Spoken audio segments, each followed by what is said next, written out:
Grace Sawyer's hands froze on the mare's bridle when she heard the shotgun rack behind her. She turned slowly in the stable doorway, hay dust swirling in the late afternoon sun, and faced the three men blocking her exit.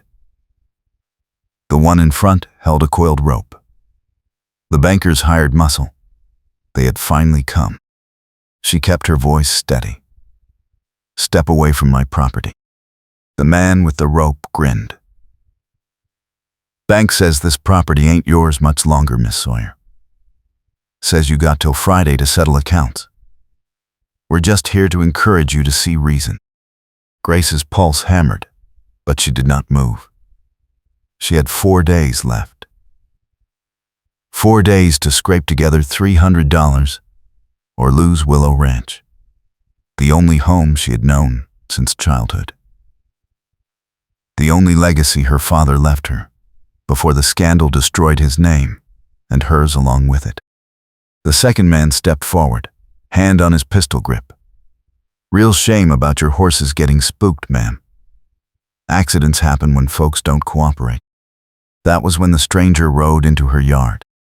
He sat tall in the saddle, hat brim low, duster dusty from long riding. His horse was a steel gray gelding with intelligent eyes. The man dismounted in one smooth motion, and his hand rested easy near his holstered revolver. His voice carried across the yard, calm and cold. "You boys lost?" The man with the rope turned, irritation flashing across his face. "This ain't your business, stranger." The newcomer stepped closer, and Grace caught sight of his face under the hat brim. Weathered but handsome, with pale eyes that missed nothing. A bounty hunter's eyes. She had seen that look before. The stranger tilted his head slightly. "I'm making it my business." "The lady asked you to leave." The tension stretched tight. The three men exchanged glances. The banker's muscle were bullies, not gunfighters. They knew the difference. The man with the rope spat into the dust. "This ain't over, Miss Sawyer." They backed toward their horses, mounted and rode out. Grace watched them disappear down the road before turning to face her unexpected savior. Up close, he was taller than she expected, lean and hard from years in the saddle. His duster hung open, and she could see the twin revolvers at his hips. Professional equipment. Professional stance. She forced herself to meet his gaze. "I didn't ask for your help." His mouth quirked slightly. "Didn't look like you were in a position to refuse it." Grace bristled. "I had the situation handled." He glanced at the barn, at the scattered tools, at the single rifle leaning just inside the door. His expression said he did not believe her. "I'm looking for Willow Ranch. I was told Grace Sawyer runs a horse breeding operation here. You found it." She crossed her arms. "What do you want?" He reached into his coat and pulled out a folded paper. Held it out. "I'm Eli Hale. I'm investigating a stagecoach robbery from 6 years back. Trail led me here." Grace's blood turned to ice. 6 years. The same year her father died. The same year the town turned on her family. She did not take the paper. Eli's pale eyes studied her face. "I need to ask you some questions about your father, Miss Sawyer. My father's been dead 6 years." She kept her voice flat. "Nothing I can tell you will change that." "Maybe." His gaze did not waver. "Or maybe you know more than you think." Grace turned back toward the barn. "You helped me. I'm grateful. But my answers won't help you. You're wasting your time." She walked inside before he could respond. Her hands were shaking. She heard him mount his horse, heard the hoofbeats fade. Only then did she let herself lean against the stall door and breathe. The stagecoach robbery. She knew exactly which one he meant. The one that had destroyed everything. That night, Grace could not sleep. She lay in the small ranch house bedroom and listened to the wind rattle the shutters. The banker's men would be back. Eli Hale would be back. And she had 4 days to save her ranch with money she did not have. Her father had been accused of helping plan the stagecoach robbery. 3 men had stolen $20,000 and vanished. One witness claimed he saw Samuel Sawyer talking to the robbers 2 days before. No proof, just suspicion. But suspicion had been enough. Her father drank himself to death within a year. The town had shunned Grace ever since. And now the bank wanted to take the only thing she had left. She rose before dawn and worked the horses, mucking stalls, hauling water, checking hooves. Willow Ranch had 6 broodmares, 2 stallions, and 4 yearlings ready to sell. Good stock. Her father had known horses. She had learned from him. But good horses did not sell when the seller carried scandal. Eli Hale rode back into her yard just after sunrise. Grace straightened from the water trough and watched him approach. He dismounted and tied his horse to the fence rail. This time, he did not bother with pleasantries. Your father sold a horse to a man named Caleb Thorne 3 weeks before the robbery. I need to know what you remember about that sale. Grace set down the bucket. I was 19 years old. I didn't handle sales. But you were here. She hesitated. Yes. Did Thorne come alone? Grace wiped her hands on her apron. Why does it matter? The robbery happened 6 years ago. The men were never caught. The money's gone. Eli stepped closer. His pale eyes were sharp. Caleb Thorne died 2 months ago in a mine collapse up in Silver Creek. Before he died, he told the camp doctor he wanted to confess something. Said he knew who really planned the Willow Basin stagecoach job. Said Samuel Sawyer was innocent. The world seemed to tilt. Grace grabbed the fence rail. What? Eli's voice gentled slightly. Thorne said the real organizer paid your father to sell him a horse and talk to him in public. Made it look like your father was involved when he wasn't. Your father never knew he was being used. Grace's throat tightened. Why would Thorne confess now? Dying men get religion. Eli pulled off his hat and ran a hand through his hair. I'm trying to piece together the truth. Clear your father's name. But I need your help. She stared at him. For 6 years, she had lived under the weight of her father's shame. 6 years of whispers, turned backs, lost business. And now this stranger said it was a lie. Who was the real organizer? Eli's jaw tightened. That's what I'm trying to find out. Thorne died before he could say the name. But he said the man still lives in Willow Basin. Someone respectable. Someone no one would suspect. Grace felt the old anger rise. And you think I know who? I think your father might have left something behind. A letter. A name. Anything. She shook her head. My father burned every paper he had the month before he died. Said he wouldn't leave me any more trouble. Eli put his hat back on. Then, I need you to think. Remember, anyone who acted strangely around your father that year. Anyone who benefited after the robbery. Grace turned away. The entire town benefited from our ruin, Mr. Hale. Plenty of folks were happy to see us brought low. Eli moved to stand in her line of sight. His voice was quiet. I know what it's like to carry shame that ain't yours. I know how it eats at you. She met his eyes. What would you know about it? Plenty. He held her gaze. Enough to recognize it when I see it. Something in his tone made her believe him. She looked down. Even if you find the truth, it won't change anything. My father's dead.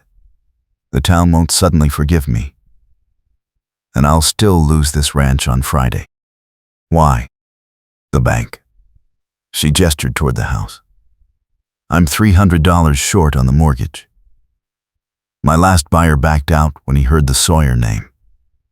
No one in Willow Basin will do business with me. Eli was silent for a moment. Then, he said, I'll buy your yearlings. Grace blinked. What? I need a horse. Good stock. I'll pay fair price for all 4 yearlings. Should cover your debt. She stared at him. You don't need 4 horses. I know people who do. He shrugged. Consider it an investment in justice. You help me find the truth. I help you keep your ranch. It was too generous. Too convenient. Grace's instinct screamed trap. Why would you do that?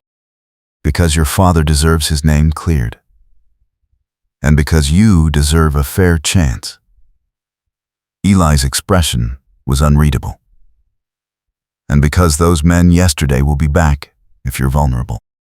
Grace wanted to refuse. Wanted to throw his charity back in his face. But she had 4 days and no other options. And despite everything, she wanted to believe him. Fine. But I won't take charity. You pay market price and not $1 more. Agreed. And if I help you, and we find nothing, you let it go. Eli's mouth tightened. If we find nothing, I'll let it go. She held out her hand. They shook. His grip was firm and warm, and sent an unexpected jolt through her. She pulled back quickly. I'll show you the yearlings. They walked to the corral, and Grace pointed out each horse, explaining bloodlines and temperament. Eli listened carefully and asked good questions. He knew horses. That surprised her. Most bounty hunters stuck to function over quality. When they finished, he nodded. I'll bring the money tomorrow. Meanwhile, I need you to think about that sale to Thorne. Anything you remember. Any detail. Grace hesitated. Then said, he came with another man. I only saw him from a distance. They stayed in the barn while my father handled the paperwork. I remember because the second man never showed his face, kept his hat low and his collar up. Eli's eyes sharpened. Tall? Short? Build? Average height. Stocky. Moved like he was used to riding. Grace closed her eyes, reaching for the memory. He wore a brown coat. Expensive. Not trail wear. Good. Eli's voice carried approval. What else? My father seemed nervous that day. More than usual for a sale. He told me to stay in the house. Grace opened her eyes. I thought it was strange, but I didn't question him. I wish I had. You were 19. Eli's tone gentled again. You trusted your father. That's not a failing. Grace looked away. Trust got me 6 years of hell. No. A lie got you 6 years of hell. Eli stepped closer. There's a difference. She wanted to believe that. Wanted it so badly, it scared her. Eli returned the next morning, with a leather pouch heavy with coins. Grace counted it twice. $320. Exactly market price. She felt something loosen in her chest. "Thank you." He nodded. "Now we work." They spent the next 2 days combing through every detail Grace could remember. Eli asked about her father's friends, his habits, anyone who visited the ranch in the months before the robbery. Grace had blocked out so much of that year, but slowly the memories surfaced. Her father's growing paranoia, the way he started drinking, the visits from men she did not recognize. On the 3rd day, Eli brought a list of names. Men who had been in Willow Basin 6 years ago and were still here now. Grace scanned the list, and her stomach dropped. "What?" Eli leaned forward. "Harold Brennan." She pointed at the name. "He's on the town council now. Owns the general store. He and my father used to be friends." "Used to be?" "They had a falling out a month before the robbery." Grace frowned, trying to remember. "My father accused him of something. I never knew what." They stopped speaking. Eli's eyes narrowed. Brennan's done well for himself since then. New store building. Bought up 3 properties during the panic after the robbery. Grace's pulse quickened. "You think he's the organizer?" "I think he's worth investigating." Eli stood. "Where can I find him?" "The store. But he'll recognize me if I come with you." "Good." Eli's smile was cold. "Let him." They rode into town together. Grace had not been to Willow Basin's main street in months. She felt the stairs as they passed, heard the whispers, kept her chin up and her eyes forward. Eli rode beside her, a steady presence. Brennan's general store sat on the corner, freshly painted. Eli tied their horses and held the door for Grace. Inside, the store was well stocked and clean. Harold Brennan stood behind the counter, a portly man with thinning hair and sharp eyes.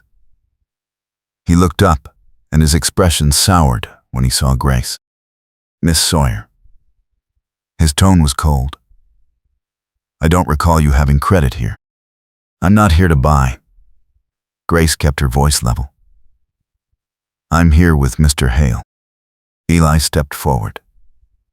"I'm investigating the stagecoach robbery from 6 years back."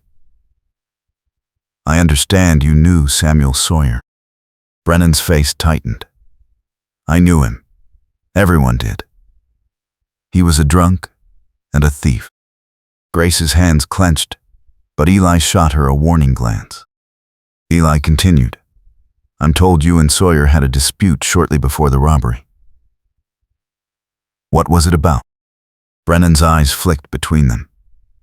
"That's private business." "Not anymore." Eli's voice went hard. "A dying man confessed that Samuel Sawyer was innocent. Said someone else organized the robbery and framed him. I'm here to find out who." Brennan's face went pale, then red. "That's a lie. Samuel Sawyer was guilty as sin." "Then tell me what you argued about." Eli did not move. "Unless you've got something to hide." "I've got nothing to hide." Brennan's voice rose. "He owed me money. That's all. I demanded payment, and he refused." End of story. Grace spoke before she could stop herself. "My father never owed you money. You owed him. For that breeding stud you bought the year before." Brennan's eyes snapped to her. "You calling me a liar, girl?" "I'm calling you what you are." Grace stepped forward. "My father kept records. I still have them." She was bluffing. The records had burned. But Brennan did not know that. His face went mottled. "Get out of my store." Eli did not move. "We'll go. But I'll be back with more questions. And if I find out you lied to me, Mr. Brennan, You'll answer for it." They left. Outside, Grace's hands were shaking. Eli took her elbow and steered her toward the horses. "You did good." "I lied." Grace's voice was tight. "I don't have the records." "I know." Eli's smile was grim. "But he doesn't. And now he's scared." They mounted and rode back toward the ranch. Halfway there, Eli slowed his horse. His expression had gone alert. Grace followed his gaze and saw riders approaching. 5 men. The sheriff's star glinted on the lead rider's vest. Grace's stomach sank. The sheriff, Tom Ridley, was a lean man with a hard mouth. He reined in, and his deputies fanned out. His eyes were on Eli. "Eli Hale?" "That's right." Sheriff Ridley held up a folded paper. "I've got a warrant for your arrest. You're wanted in Silver Creek for claim jumping and assault." Grace's breath caught. Eli's face went very still. "That's a lie. The warrant says different." Ridley gestured to his deputies. "Hand over your guns." Grace urged her horse forward. "Sheriff, this man has done nothing wrong. He's been helping me." Ridley's eyes flicked to her. "Miss Sawyer, I'd advise you to stay out of this." Eli's voice was calm. "Who issued the warrant?" "Judge Blackwell, in Silver Creek." Ridley's tone was flat.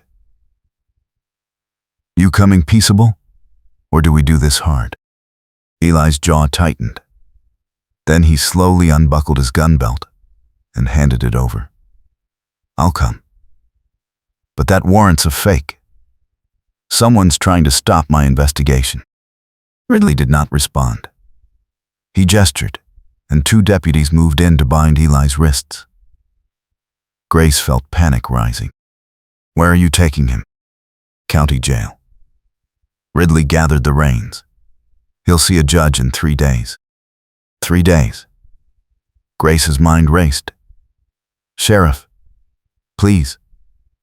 He's innocent." Ridley's expression softened slightly. "Maybe so, Miss Sawyer. But I've got a legal warrant. My hands are tied." They took Eli away. Grace sat on her horse and watched them disappear down the road.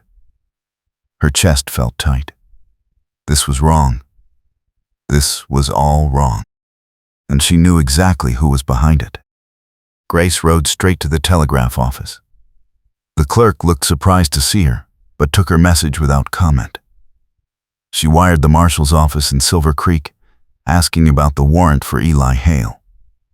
Then she rode to the courthouse and demanded to see the judge. Judge Morrison was an older man with kind eyes. He listened while Grace explained. When she finished, he shook his head. "Miss Sawyer, if the warrant came from Silver Creek, it's legal. I can't interfere. Then investigate it." Grace leaned forward. "Someone is trying to silence Eli because he's close to the truth about the stagecoach robbery. My father was innocent. Eli can prove it. But if he's locked up, the real criminal gets away." The judge sighed. "I knew your father, Grace. I never believed he was involved. But without proof, I'll get you proof." Grace stood. "Just give me 3 days." The judge studied her. "Be careful. If you're right about this, you're dealing with someone dangerous." Grace left the courthouse and rode to Brennan's store. She did not dismount. She waited until Brennan came out onto the porch. "I know it was you." Her voice carried across the street. "I know you framed my father, and I'm going to prove it." Brennan's face went hard. "You're as crazy as he was. Eli Hale had a warrant issued against him the same day he questioned you. That's not coincidence." I don't know what you're talking about. Grace leaned forward in the saddle. When he gets out, and he will get out, you'll face justice. And I'll be there to watch. She rode away before he could respond. Her heart pounded. She had just made herself a target. But she did not care. Back at the ranch, she tore through the house looking for anything her father might have hidden. She searched every drawer, every shelf, every floorboard. Found nothing. The barn was the same. Empty. She was sitting on the porch steps at sunset when a rider approached. Grace tensed, then recognized the telegraph clerk. He handed her a folded paper. Reply from Silver Creek, Miss Sawyer. She tipped him a coin and unfolded the message. Read it twice. No warrant issued for Eli Hale. No charges filed. Inquire with County Sheriff. Grace's hands shook. The warrant was a fake, just as Eli had said. She rode into town in the dark. The jail was a small building beside the sheriff's office. A single deputy sat outside. He stood when she approached. I need to see the prisoner. No visitors after sundown, Miss Sawyer. Grace held up the telegram. This says the warrant against Eli Hale is false. There are no charges against him in Silver Creek. The deputy frowned. I'll need to show that to the sheriff. Then get him. The deputy hesitated, then went inside. Grace waited. Minutes stretched. Finally, Sheriff Ridley emerged, pulling on his coat. He took the telegram and read it by lantern light. His face darkened. Where did you get this? Telegraph office. Grace kept her voice steady. That warrant is fake. You're holding an innocent man. Ridley looked at the jail, then back at her. I'll need to verify this. Fine. Verify it. But let me see him. Ridley studied her for a long moment, then nodded. 5 minutes. The deputy led her inside.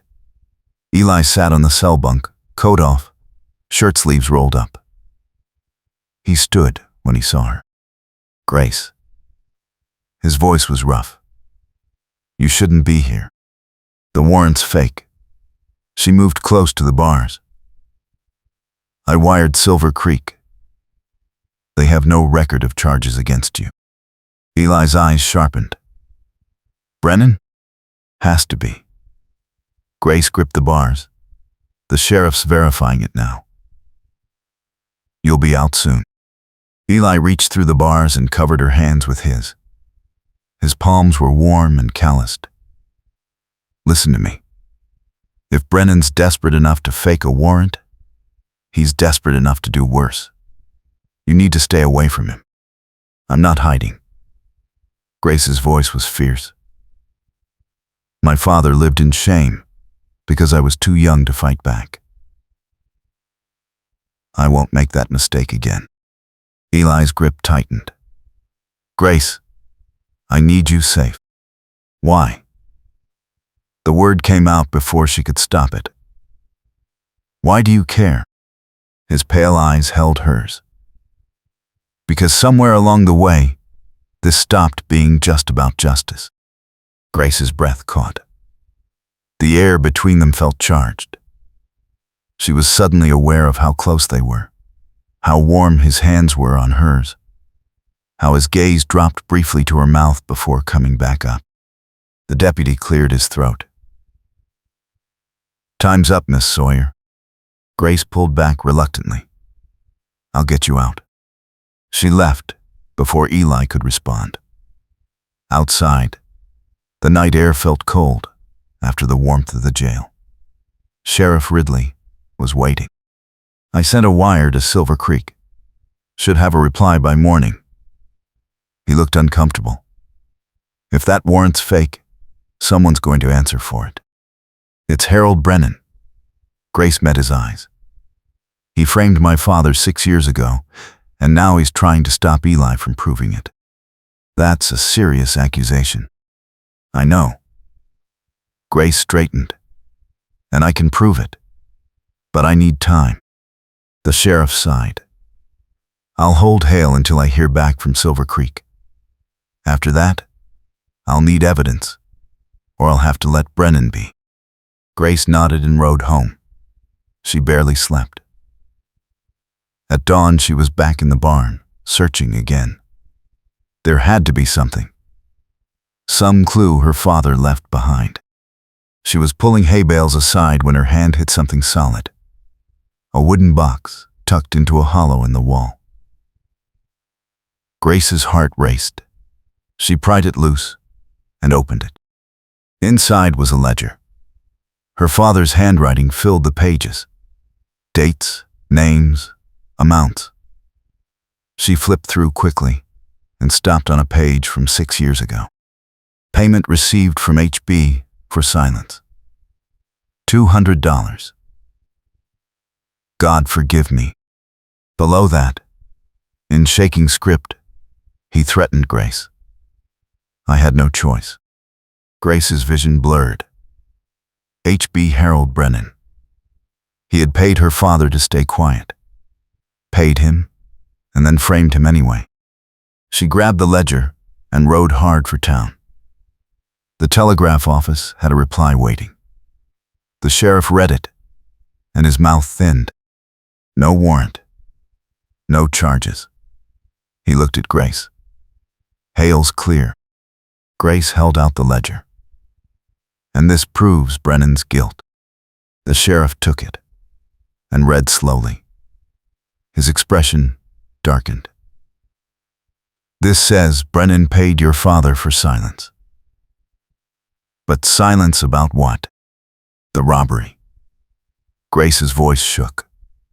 My father knew Brennan was involved.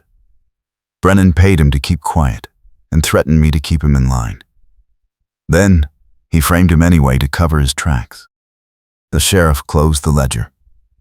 This is enough for questions. Maybe enough for an arrest. He called to his deputy. Get Brennan. Bring him in. Grace felt lightheaded. After 6 years, the truth was finally coming out. Eli was released within the hour. He found Grace on the courthouse steps. She stood, and he pulled her into a brief, fierce embrace. You did it. We did it. Grace pulled back enough to look at him. Brennan's being arrested now. Good. Eli's hands lingered on her arms. But it's not over. He'll fight this. And he's got money and influence. Then we fight harder. Eli's smile was small and warm. We. Grace felt heat rise in her cheeks. She stepped back. The sheriff wants me to testify. There's going to be a hearing. I'll be there. The hearing was set for 2 days later. Grace spent the time preparing her testimony and trying to calm her nerves. Eli stayed close, helping with the ranch work and going over every detail of the case. They worked side by side in an easy rhythm that felt both new and achingly familiar. On the evening before the hearing, they sat on the porch and watched the sun set over the prairie. Eli handed her a cup of coffee. You ready? No. Grace wrapped her hands around the warm cup. I've never spoken in front of the whole town before. They'll all be watching. Judging. Let them. Eli leaned back against the post. You've got nothing to be ashamed of. Grace looked at him. You really believe that? I know it. His voice was firm. You've carried shame that belonged to someone else. Tomorrow you set it down. She wanted to believe him. Wanted it so much. What if they don't believe me? What if Brennan walks free? Then we keep fighting. Eli met her eyes.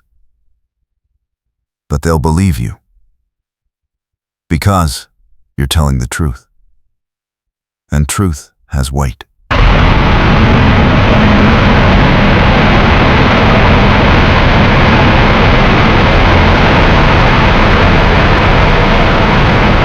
Truth has weight. Grace set down her cup. Can I ask you something? Eli nodded. Why does this matter so much to you? Clearing my father's name. Helping me. You could have ridden away days ago. Eli was quiet for a moment. Then he said, I told you I know what it's like to carry shame that ain't yours. I meant it. Grace waited. My brother was a thief. Eli's voice was low. He robbed a bank in Kansas when I was 18. Got himself shot. Dying, he told the marshal I helped him plan it. I didn't. But no one believed me. I spent 2 years in prison before another man confessed and cleared my name. Grace's throat tightened. I'm sorry. Don't be. It taught me something. Eli looked at her. Taught me that the truth matters. And that sometimes the only thing standing between an innocent person and a lifetime of hell is someone willing to fight for them. Is that why you became a bounty hunter? Partly. And partly because I'm good at finding people who don't want to be found. Eli's mouth quirked. Turns out, prison teaches useful skills. Grace found herself smiling, despite everything. You're not what I expected. What did you expect? She considered. Someone harder. Colder. More like the stories. I can be those things. Eli's gaze was steady. But not with you. The air between them shifted. Grace's pulse kicked up. She should look away. Should stand and go inside. Instead, she stayed. Why not with me? Because you've been fighting alone for 6 years. Eli's voice roughened. Because you're brave and stubborn, and you deserve someone in your corner. And because when I look at you, I don't see a scandal or a shame. I see a woman who refused to break. Grace's breath caught. No one had ever said anything like that to her. No one had ever looked at her the way Eli was looking at her now. She reached out and touched his hand. Eli's fingers curled around hers. I'm glad you rode into my yard. Her voice was barely a whisper. So am I. They sat like that as the stars came out, hands linked. The future uncertain, but somehow less frightening together. The hearing room was packed. Grace had never seen so many people in the courthouse. Every seat was filled, and more stood along the walls. She felt their eyes on her as she walked to the front. Eli sat in the first row, his presence steadying her. Judge Morrison called the room to order. Harold Brennan sat at the defendant's table with a hired lawyer from the territorial capital. He looked calm and confident. Grace's stomach nodded. The prosecutor presented the ledger and called Grace to testify. She stood and took the oath. Her hands were shaking. Miss Sawyer, the prosecutor began. Please tell the court about your father's relationship with Harold Brennan. Grace took a breath. They were friends once, business partners occasionally. But they had a falling out a month before the stagecoach robbery. What was the nature of that falling out? My father accused Mr. Brennan of being involved in illegal activity. I didn't know the details then. But after my father died, I found his ledger. It shows that Mr. Brennan paid my father $200 for silence. Brennan's lawyer stood. Objection. This ledger could be a forgery. The judge looked at Grace. Can you verify this is your father's handwriting? Yes, Your Honor. Grace's voice steadied. I have other documents in his hand for comparison. The judge nodded. Continue. The prosecutor held up the ledger. Miss Sawyer, what do you believe your father was being paid to keep silent about? The stagecoach robbery. Grace met Brennan's eyes. My father knew Mr. Brennan organized it. Mr. Brennan paid him for silence and threatened to harm me if he spoke. Then he framed my father anyway to ensure his silence permanently. A murmur ran through the courtroom. Brennan's face went red. His lawyer stood again. This is pure speculation. There's no proof Mr. Brennan organized the robbery. The prosecutor turned. We have testimony from Caleb Thorne, given on his deathbed, that the true organizer was a respected member of Willow Basin. We have this ledger showing payment for silence. And we have the fact that Mr. Brennan profited significantly after the robbery, while Samuel Sawyer was ruined. Brennan's lawyer sneered. Circumstantial. The prosecutor smiled. Then perhaps Mr. Brennan would like to explain the ledger entry himself. All eyes turned to Brennan. The judge gestured. Mr. Brennan, you may speak. Brennan stood. His confidence had cracked. That payment was a personal loan. Samuel Sawyer owed me money. This proves nothing. Grace stood. That's a lie. My father kept meticulous records. If it were a loan, he would have noted it as such. He wrote payment for silence. He wrote God forgive me. He wrote that you threatened me. Her voice rang through the courtroom. The crowd murmured. Brennan's face twisted. Your father was a drunk and a liar. You're just like him. Grace felt the old shame try to rise. But Eli's gaze caught hers, and she remembered his words. Truth has weight. She straightened. My father was a good man who made a terrible choice under threat. You used him. You destroyed him. And then you let the whole town believe he was a criminal while you got rich on stolen money. The judge banged his gavel. Order. He looked at Brennan. Mr. Brennan, do you have evidence that this was a loan? Brennan's mouth worked. I don't keep records from 6 years ago. Convenient. The judge's tone was dry. He looked at the prosecutor. What else do you have? The prosecutor called Eli to the stand. Eli testified about Thorne's deathbed confession and his own investigation. He described the fake warrant and Brennan's panic when questioned. His voice was calm and professional, but his eyes never left Grace. When he finished, the judge sat back. I've heard enough for probable cause. Mr. Brennan, you are under arrest pending trial for conspiracy to commit robbery and obstruction of justice. The courtroom erupted. Brennan's lawyer protested. The sheriff moved forward with irons. Grace felt her knees go weak. Eli was beside her in an instant. His arm went around her waist. Easy. I've got you. She leaned into him. We did it. You did it. Eli's voice was fierce with pride. You stood up and told the truth. That took guts. Grace looked up at him. I couldn't have done it without you. The crowd was pressing close. People she had not spoken to in years reaching out to touch her arm, to apologize, to say they never believed the accusations. It was overwhelming. Eli steered her toward the door. Outside, the air was cool and clean. Grace breathed deep. Eli walked her to their horses. What happens now? She asked. Now? Eli helped her mount. Now, you go home to your ranch. You rebuild your name.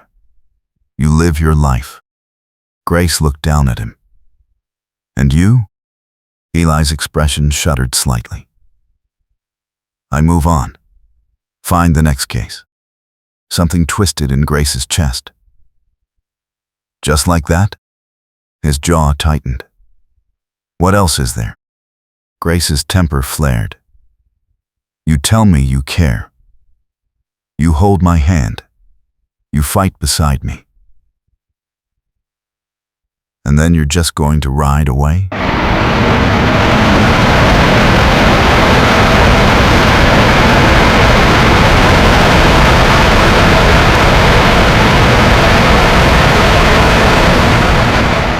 And then you're just going to ride away? Eli looked away. You've got your life back, Grace. You don't need me anymore. That's not what I asked. Grace dismounted and faced him. I asked if you're leaving. Eli met her eyes. What do you want me to say? I want you to say what you feel. Grace stepped closer. I want you to stop hiding behind duty and justice and tell me the truth. The truth? Eli's voice roughened. The truth is, I'm a bounty hunter with no home and a prison record. The truth is, you deserve better than a man who lives out of a saddle. The truth is, I've got no right to want you the way I do. Grace's heart pounded. But you do want me. Eli's control cracked. Yes. God help me. Yes. Grace reached up and cupped his face. Then stop trying to save me from you. I'm not afraid. You should be. Eli's hands came up to grip her wrists. I'm not a good bet, Grace. Neither am I. Grace held his gaze. I'm a woman with a scandal and a small ranch, and a town that might never fully forgive me. If you're looking for easy, you should ride on. But if you're looking for real, then stay. Eli stared at her. Then he pulled her close and kissed her. Hard and desperate and full of everything he had not said. Grace kissed him back with 6 years of loneliness and need. His arms tightened around her, and she felt safe for the first time in memory. When they broke apart, both were breathing hard. Eli rested his forehead against hers. I don't know how to do this. His voice was rough. I've never stayed anywhere longer than a few weeks. Then learn. Grace's hand slid to his shoulders. Stay with me. Help me rebuild the ranch. We'll figure out the rest. What if I'm no good at it? Then we'll fail together. Grace smiled. But I don't think we will. Eli's laugh was shaky. You're stubborn, you know that? I learned from the best. Grace kissed him again, softer this time. So? Are you staying? Eli pulled back enough to look at her. His pale eyes were warm. Yeah. I'm staying. The crowd from the courthouse had spilled into the street, and someone started clapping. Then others joined in. Grace felt her face heat, but she did not let go of Eli. Let them watch. Let them see. Judge Morrison approached with a smile. Miss Sawyer. Mr. Hale. I wanted to say congratulations.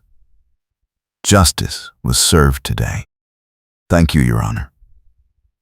Grace felt lighter than she had in years. The judge tipped his hat.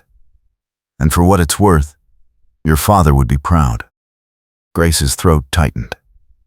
Eli's hand found hers and squeezed. They rode back to the ranch together as the sun set. The land looked different now. Still hard, still dusty, but no longer heavy with shame.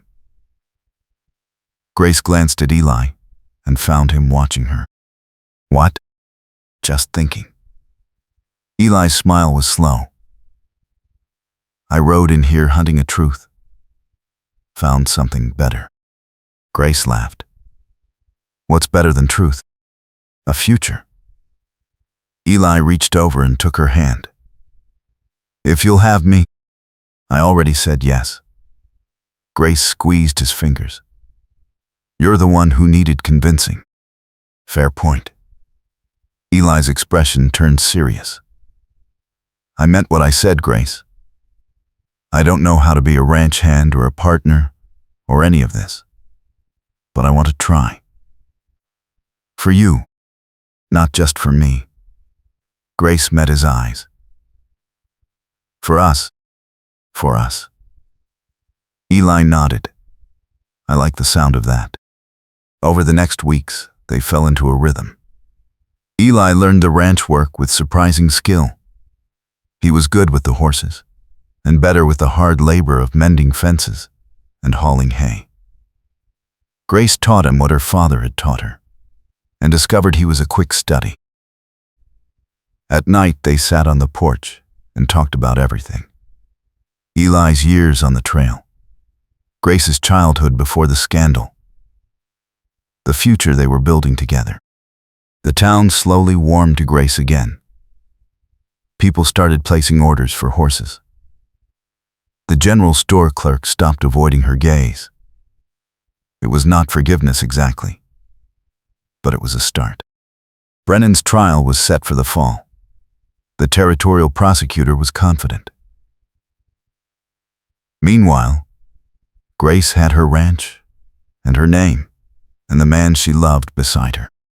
One evening, 2 months after the hearing, Eli found her in the barn.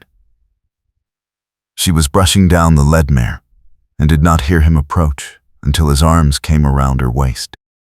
Got something to show you. His breath was warm against her ear. Grace turned in his arms. What? Eli pulled a folded paper from his pocket. It's the deed to the ranch. I went to the land office today. Your mortgage is paid in full. No one can take this from you now. Grace stared at the paper. Eli, you didn't have to do that. I know. His hands framed her face. But I wanted to. This is your home. Our home. I wanted it secure. Grace felt tears prick her eyes. She had spent 6 years afraid of losing everything. And now this man, this stubborn, scarred, beautiful man, had given her safety. Thank you. Her voice broke. Eli kissed her forehead. You don't have to thank me. We're partners, remember? What's mine is yours. Grace pulled back enough to look at him. Does that go both ways? Eli's smile was soft. Always. Good. Grace took a breath. Because there's something I want. Name it. You. Grace's hands slid up to his shoulders. Here. Permanent. Not just helping out, but staying. Building this with me. All of it. Eli's expression turned serious. Grace, are you asking me to marry you? Grace's heart pounded. Maybe. Is that crazy? Probably. Eli's smile widened. But I like crazy. And I love you. So yes. Whenever you're ready, yes. Grace laughed and kissed him. The mare snorted and stamped. They broke apart, both grinning like fools. Should we tell people? Eli asked. Grace considered. Let's wait until after the trial. I want Brennan to see that he didn't win. That I've got everything he tried to take from me. Eli nodded. Sounds fair. He kissed her again. but I'm going to be terrible at waiting. You'll manage. Grace's smile turned wicked. Besides, I didn't say we had to wait for everything. The trial came in October. The courtroom was packed again, but this time, Grace walked in with her head high and Eli beside her. The evidence was overwhelming. Thorne's confession. The ledger. Testimony from a bank clerk who remembered Brennan depositing large sums of cash in the weeks after the robbery. Brennan's defense crumbled. The jury deliberated for less than an hour. Guilty on all counts. Grace felt a weight lift from her shoulders. Eli's arm came around her, and she leaned into him. It was over. Finally, truly over. Outside, Judge Morrison stopped them. Miss Sawyer, I wanted you to know that the territorial governor has agreed to issue a formal pardon and exoneration for your father. His name will be cleared in all official records. Grace's vision blurred. Thank you. The judge smiled. You fought for the truth. It's the least we can do. He tipped his hat to Eli. And Mr. Hale, I've heard you're settling in Willow Basin. We could use a man of your skills as a deputy if you're interested. Eli glanced at Grace. She nodded, eyes shining. Eli looked back at the judge.